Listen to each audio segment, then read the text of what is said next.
వారికి 400 రూపాయల దారులు చూపించారు. వారిని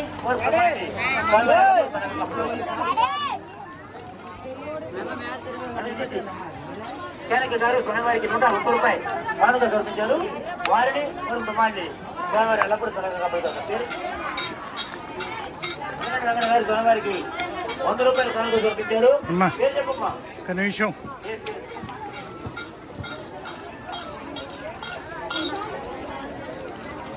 నారాయణరావు గారు స్వామివారికి 110 రూపాయలు కానుక చూపించారు. జగబేడ వాసులు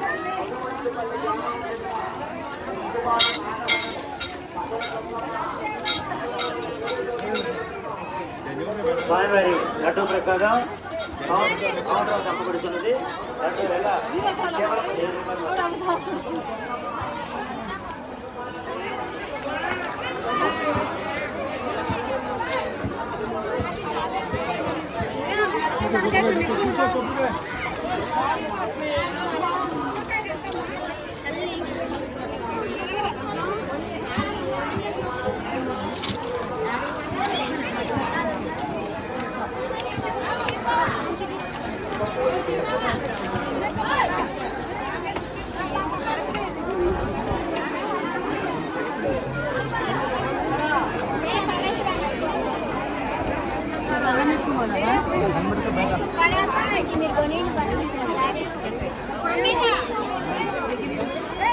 స్వామివారికి అమ్మవారికి కళ్యాణానికి అన్నదాన కార్యక్రమం